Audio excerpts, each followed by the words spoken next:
स्वामी दाता दयाल की दया ना चले तो हरादास स्वामी सहाय अरे चले ही ना ना चले हो।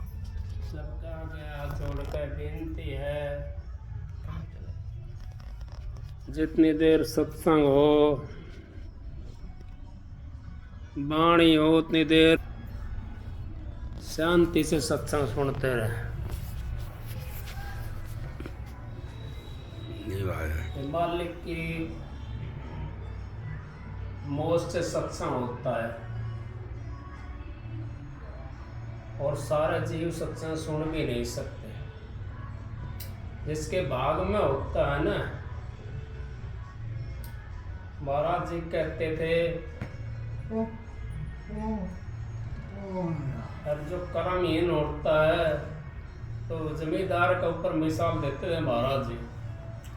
अब कर्महीन खेती करे तो या तो बैल मरे या तो सूखा पड़े, या तो उसका बैल मर जाएगा या सूखा पड़ जाएगा।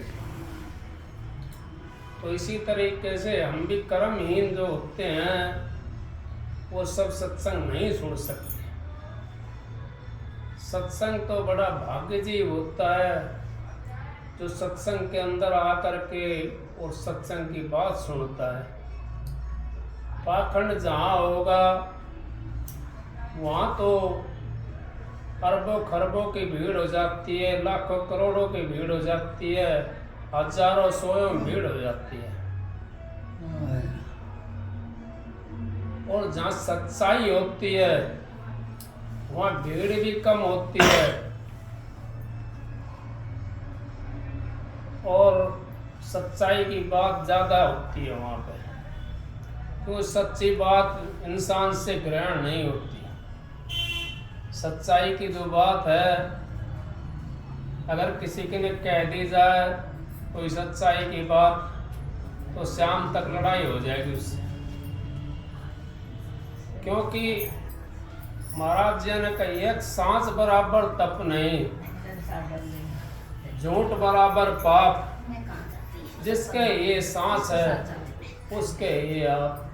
अब जहाँ सच्चाई होती है वह मालिक विराजमान होता है और जहाँ झूठ का पसारा होता है वहाँ काल महाराज विराजमान होता है। काल महाराज थोड़ी देर में डुगडुगी बजाता है और इंसान की बुद्धि को खराब करके और उसको अपने उसमें चक्कर मल लेता है।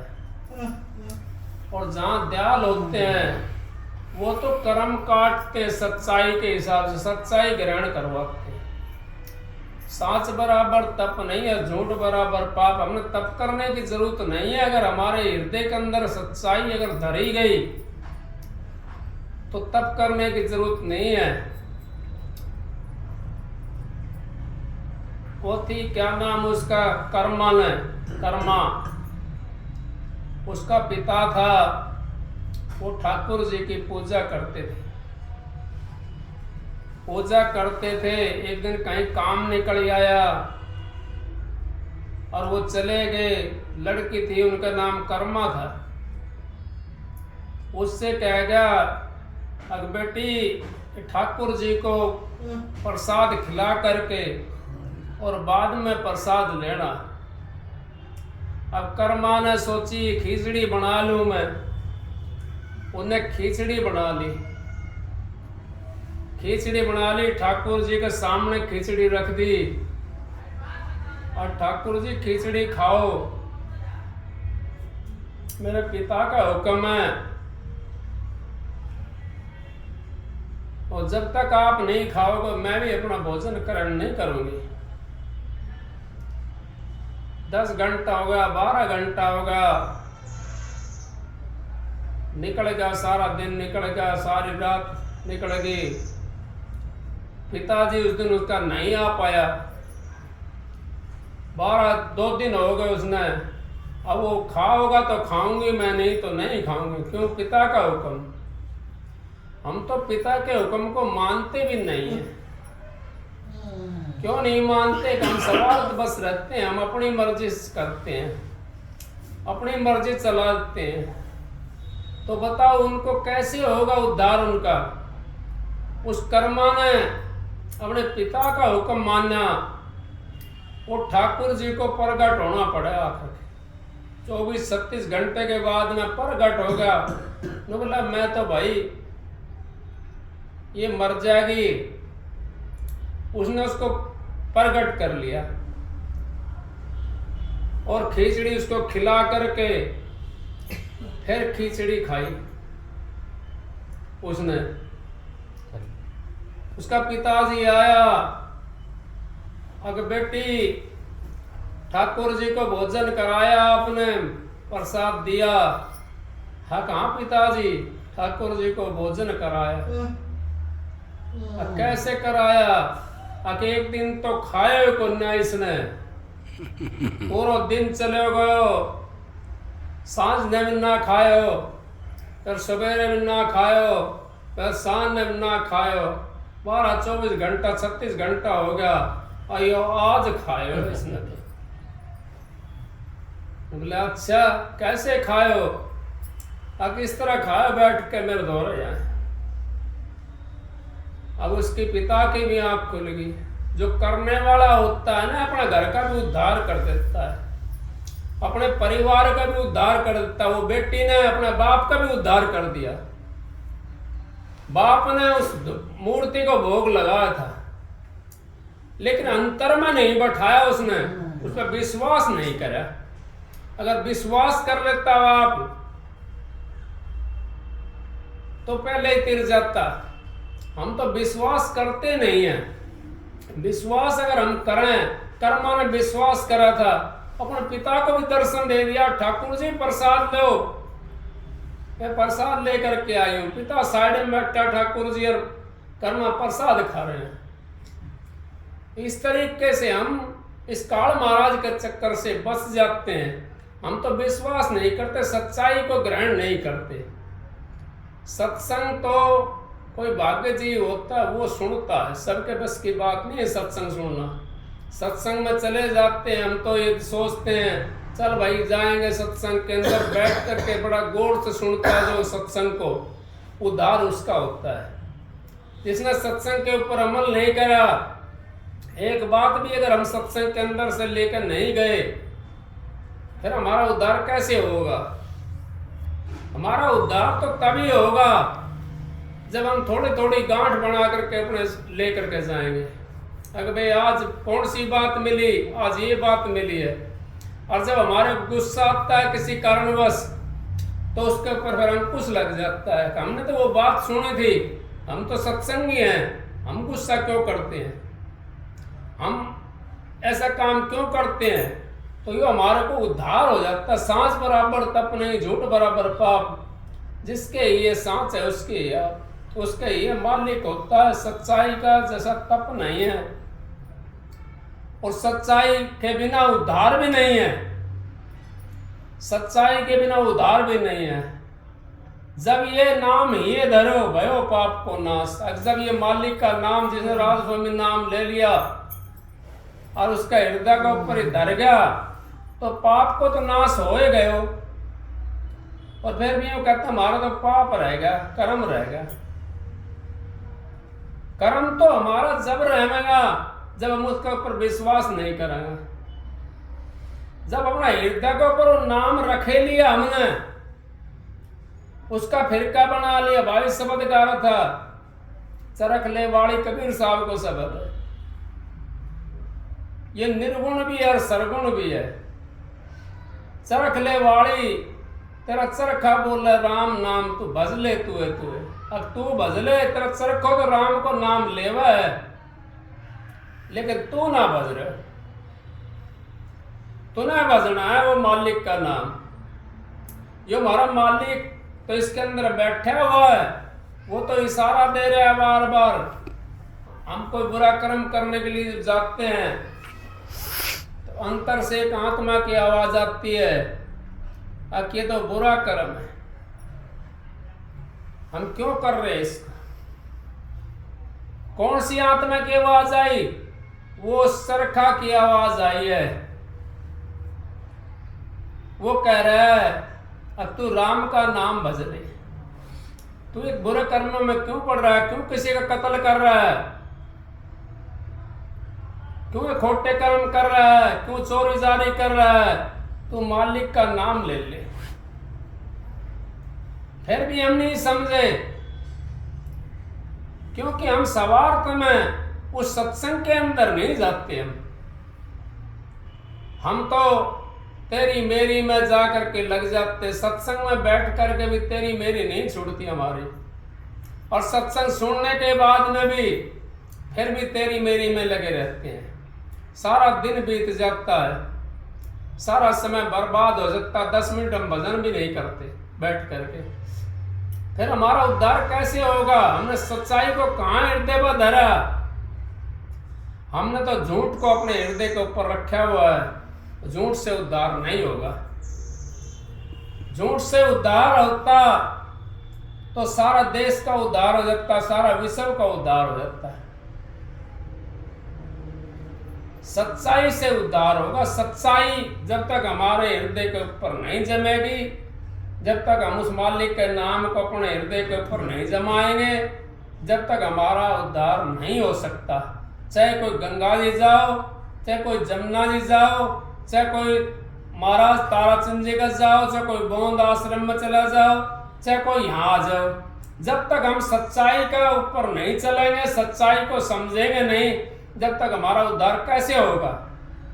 सच्चाई तो चीज है दूसरी, और ये मनोरंजन चीज है दूसरी।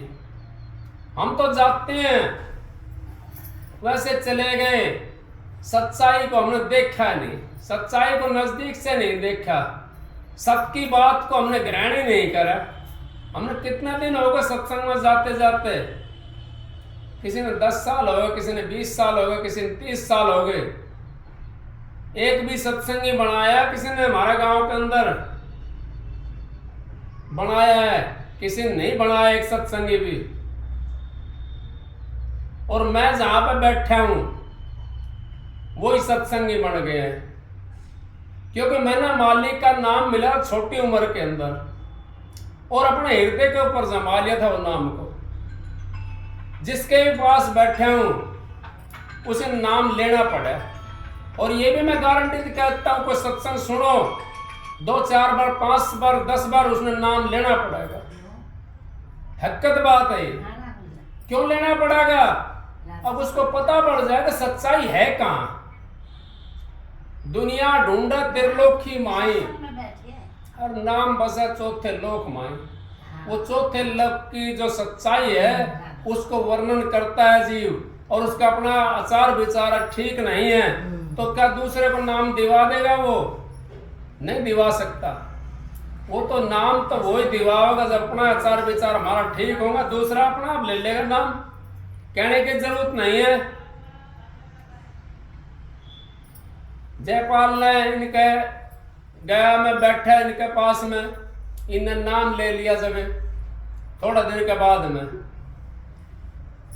बड़ा वाला के पास में बैठा, ये मेरे सामने फैक्ट्री में नौकरी करना था, मेरे दौराज जाकर था, इनने नाम ले लिया। सैनिया के बगीचे में वहां वे आने लगा, बैठने लगा, शब्द बाणी गाने लगा, उन्होंने नाम ले लिया। नहीं लिया और बताओ गांव में किसने दिवाया नाम? किसने दिवा दिया? किसकी ने नाम? किसी ने दिवा? सरबती ने दिवाया था नाम। सरबती अगर नहीं होती तुम्हारा गांव को उद्धार भी नहीं होता। सरबती ने काम करे अपना पूरा। तो इस करके हम सच्चाई को जब तक पहचानेंगे नहीं, हमारा काम नहीं होगा। हम राधा स्वामी नाम लिखवा लिया दरवाजे के ऊपर, गाड़ी के ऊपर, अपने हाथ के ऊपर लिखवा लिया, उससे उद्धार थोड़ी हो जाएगा। उस हृदय के अंदर लिखवा। हनुमान को माता सीता ने वो दे दी माला, हनुमान तोड़ने लगा, उस माला ने तोड़ तोड़ के एक कर दिया अलग अलग। हनुमान जी क्या कर रहा है? राम नाम की माला है, ये तो परमात्मा के नाम की माला है। हनुमान बोले यहां से छाती पाड़ कर कन्नू दिखा दिया राम लक्ष्मण और सीता, वो छाती के अंदर दिखा दिया उसने। अब मेरे तो हृदय के अंदर राम की बाड़ा, उस मालिक के नाम की माला तो मेरे हृदय के अंदर है। उसने तो हृदय के अंदर समाई हुई थी। हमारी बाहर की तो ये हमारा मन टिकाने के लिए होती है। अब भाई मन नहीं लग रहा तो इसको थोड़ी देर जप लो तो मन लग जाएगा, वृत्ति एकाग्र हो जाएगी। इसी तरीके से हमारे को जो भजन करते हैं, भजन में बैठते हैं, उसके लिए हमारी वृत्ति एकाग्र हो जाती है कि थोड़ी देर बैठते हैं कपड़ा ओढ़ करके मालिक का नाम की सुरती लगा करके राधा स्वामी कुछ करते हैं, उसके बाद में वो अपना मन शांत हो जाता है। माला फेरू न हर भजू, मुख से कहूं न राम, मेरा प्रीतम मुझ में तू जा, तेरा प्रीतम तुझ में तू जा। अब प्रीतम तेरे हर के अंदर, हृदय के अंदर बसा हुआ है, उसको अपने को जागृत कर ले। हम तो 3 लोग के अंदर ढूंढते ढूंढते हैं, अब यहाँ कुछ मिल जाएगा। इसने बहुत बढ़िया वो करे, बात बताई भाई, वो बात बताई और उससे थोड़ी देर के बाद पूछ ले के बात बताई थी, बता नहीं सकता कि फलानी बात बताई थी। किसी से पूछ कर देखो, सत्संग सुन का आया हो, सुन का आया हूं, क्या सुन का आया, बता नहीं सके। फिर क्या सुन गया और 2 बात भी नहीं ले गया सत्संग से, दूसरा दिन जाकर हमने 2 बात भी नहीं बताई, हमने क्या सत्संग सुना।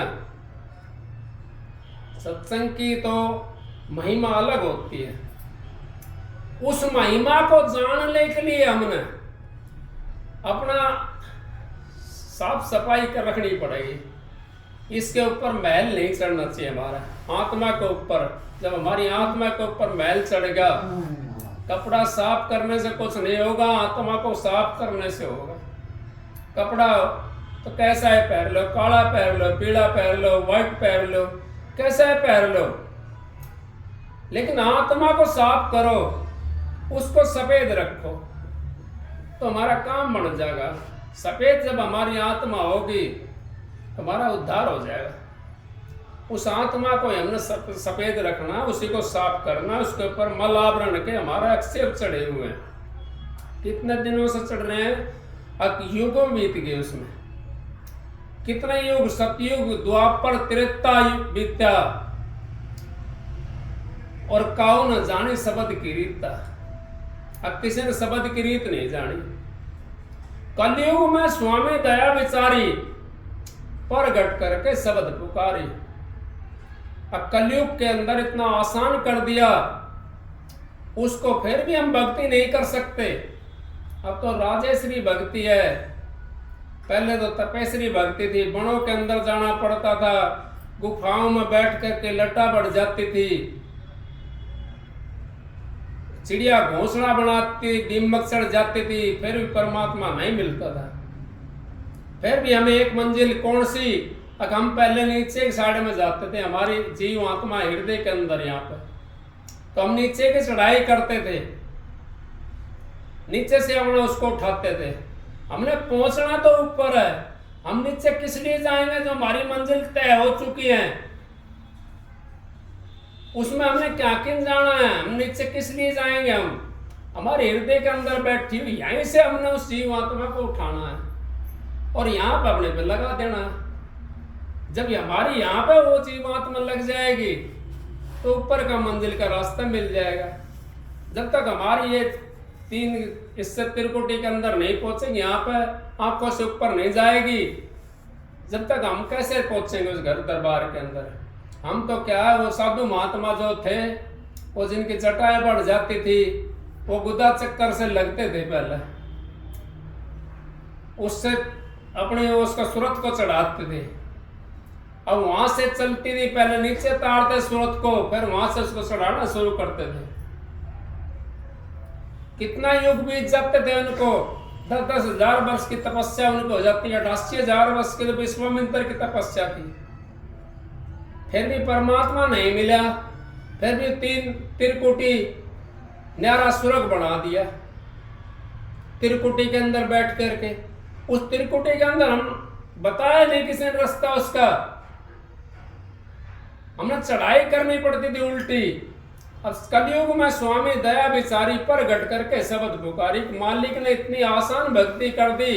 अब हमने तो यहां से उठा करके यहीं पे लगाना है उसको, इस जगह पे, और यहां से फिर आगे का पता आपने मिल ही रहा है। जिन्हें नाम मिल गया उन्हें पता मिल रहा है, वो अपनी भक्ति करते रहो और पहुंचते रहो आराम से।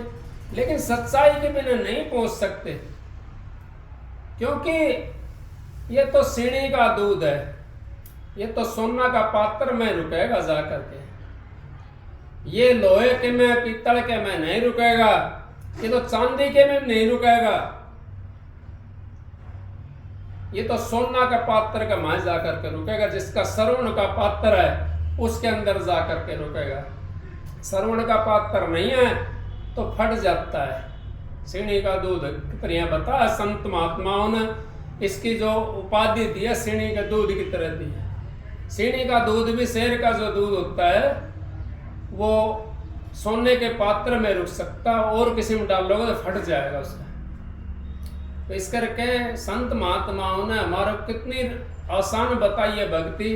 अब कलयुग में स्वामी दया बिचारी पर घट करके शब्द पुकारी, अब इतनी आसानी से शब्द को पुकार के प्रगट कर दिया, और फिर भी हम उसका शब्द का संग नहीं करते। हम तो सोचते सदा ऐसे रहेंगे, हमने नहीं जाना सारा देश चला जाएगा, हम बैठे रहेंगे। अयो नहीं पता भाई, सांस की भी आस नहीं है, कब टांडो लग जाए। तो इस करके भक्ति हमने करने हैं तो परमात्मा का नाम का सहारा, सतगुरु के नाम का सहारा के बिना हम उस घर में नहीं पहुंच सकते। सच्चाई अपने हृदय के ऊपर, यूं नहीं कहते हैं अरे देखा है सत्संगी कैसा है, एक तो लक्षण लगाता बिना मतलब का, वो सबको पता पड़ जाता है। अगर भाई ये सत्संग है, इसका कोई झूठ लगा दे कोई, वो झूठ नहीं टिकती है, झूठ तो बह जाएगी, सच्चाई टिकती है हमेशा। एक सत्संगी होता है उसके ऊपर झूठ लगती नहीं है। कोई कितना भी करे जाओ, चांद की तरफ ने कोई उसका छींट लगा सके, दाग लगा सके, उसका कोई नहीं लगा सकता। उसमें जो लग रहा है वो लग रहा है, वो मालिक जाने। लेकिन हम इस सच्चाई को अपने ग्रहण कराएं कि हमने बार बार नहीं आना है। अब क्या अपना जीवन को पवित्र बनावे, और इस पवित्र बना करके और अब क्या देखने की कोशिश करें उस परमात्मा को।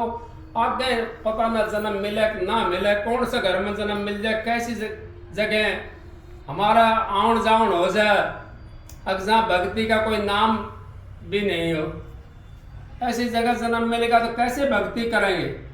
भक्ति तो हम कर सकते हैं इसी जन्म के अंदर।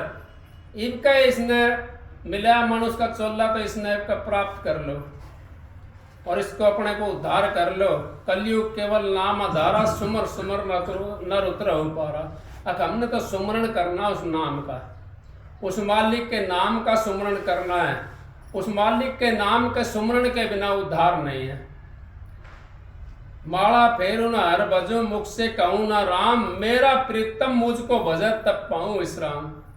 अब मैं तो वो माला फेरूं जो दुनिया को दिखाने के लिए नहीं, अगर राम राम राम राम राधा स्वामी दुनिया के दिखाने के लिए नहीं। हमने तो अपने आप को दिखाना है कि हम राधा स्वामी हैं कि नहीं है। दूसरे को दिखाने की जरूरत नहीं है, दूसरा तो अपना आप देख लेगा। जिसकी गोज के अंदर पैसे होते हैं अपना आप पता पड़ जाता है, हाँ भाई ये सही है, इसके पास पैसे हैं। तो जिसके पास में हम जाते हैं उसका हमने अपने उसका भी ख्याल रखना चाहिए। और मर्यादा को ना तोड़ें, मर्यादा के अंदर रहता जीव तो शांति रहेगी, और मर्यादा को जो तोड़ देता है वो फिर जेल में जाना पड़ता है उसको। मर्यादा जिसने तोड़ी वो ही दुख पाया। सीता माता ने मर्यादा तोड़ी थी, कितना महीना रावण की जेल में रही। जेड़े थी राक्षस चौगड़ जाके पहरेदार लग रहा था, वो जेड़े थी, राक्षसों के बीच में रहनी पड़ा। इसी तरीके से हमारे भी राक्षस लगे हुए चारों तरफ ने, इनको आप वो मत ना समझो कि हमारा उद्धार कर देंगे। नहीं, उद्धार तो हमारे कर्मों ने करना है। हमारे कर्मों ने उद्धार करना है। अगर हम कर्म सही करते हैं तो हमारा उद्धार हो जाएगा। कर्म अगर हमारा सही नहीं है तो हमारा उद्धार नहीं होगा। तो कर्मों के हिसाब से हमारे को वो चीज मिलती है, वो जगह मिलती है। एक महात्मा जी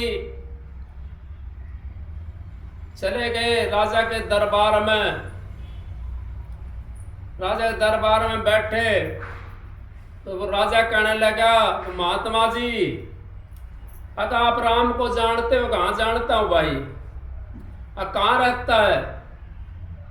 वो बोला ठीक है। राम करता क्या है? ठीक है बताऊंगा।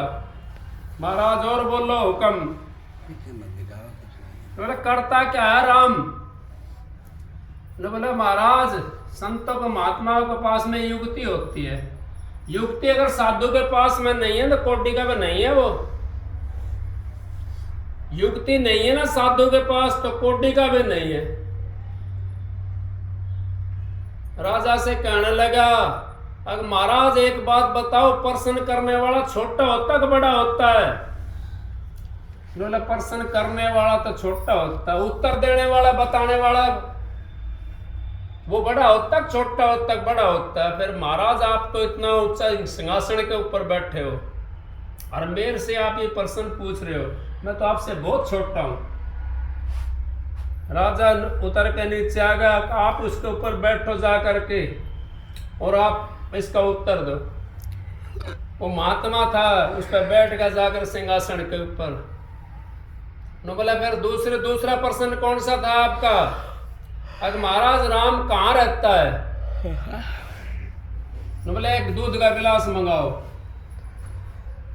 एक दूध का गिलास मंगा लिया। अब वो दूध का गिलास मंगा लिया तो महात्मा उसमें हाथ दे ऐसे काटा है, हाथ दे ऐसे काटा, उसका उत्तर नहीं दिया कोई भी महात्मा ने। राजा कहने लगा घनी देर होगी बैठे बैठे, पूरी कचेड़ी बैठी वहां पे। राजा कहने लगा महात्मा जी क्या कर रहे हो?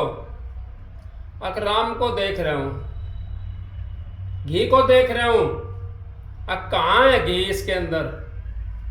बोला महात्मा जी ऐसे तो कोई घी मिलेगा? तो घी तो जब मिलेगा जब आप इसको गर्म करोगे, फिर ठंडा करोगे, फिर जमाओगे, फिर रही डालोगे।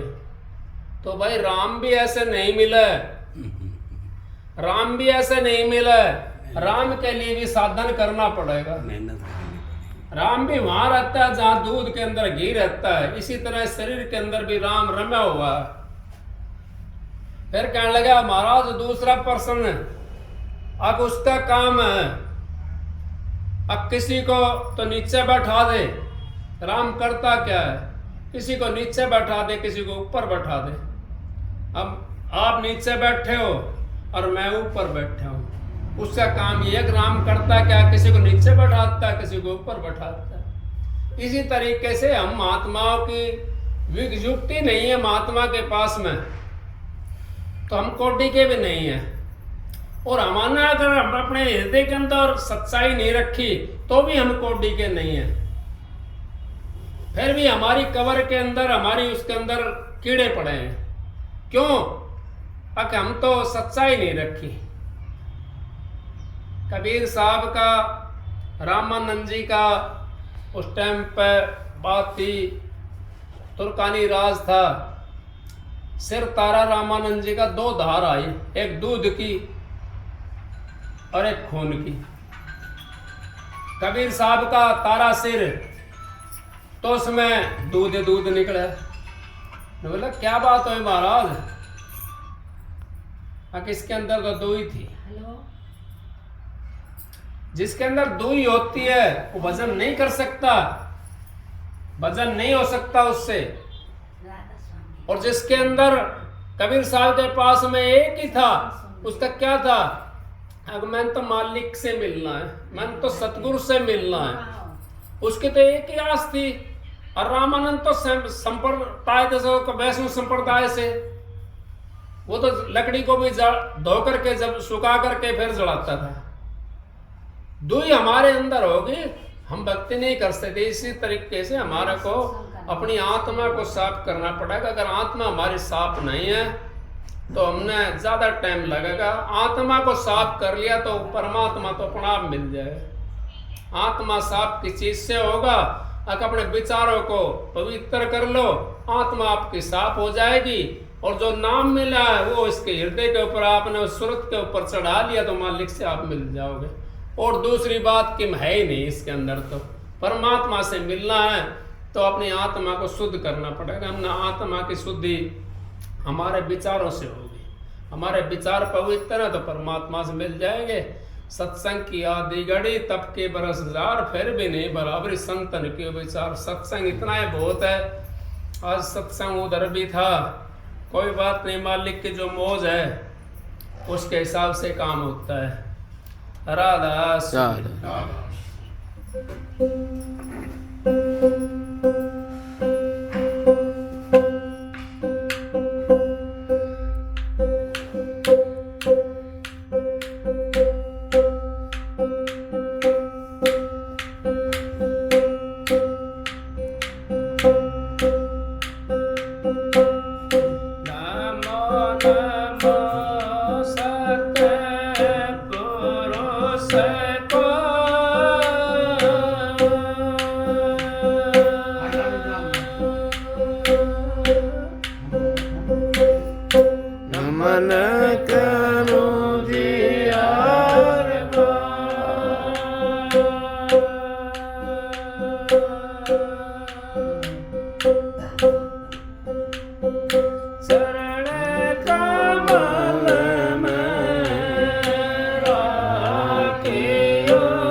विश्राम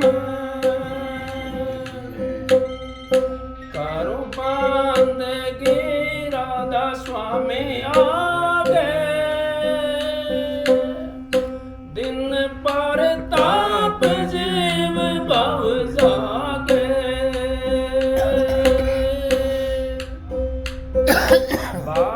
बारंबार करूं प्रणाम सतगुरु पद्म नाम सतनाम आदि अनादि जुगादि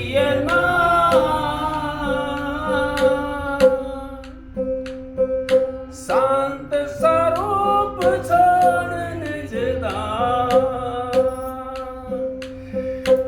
आए बहु जल नाव लगाई हमसे जीवन लिया चढ़ाई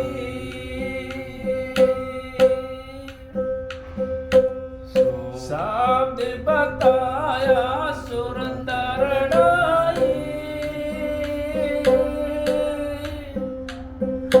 कर्म भरम से लिया छुड़ाई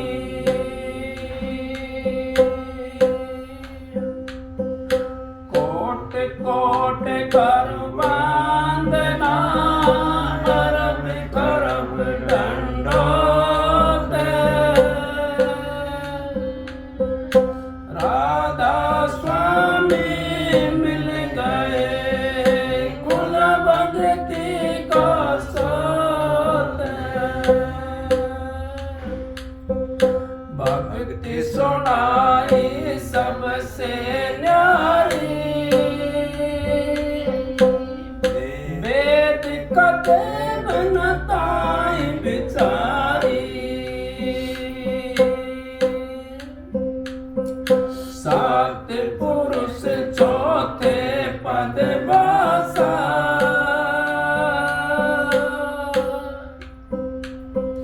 संतन का जा सदा बिलासा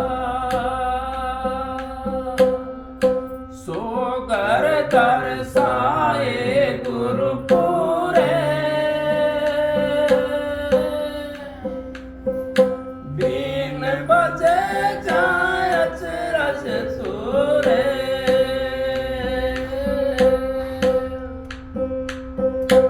आगे अलख पुरुष दरबारा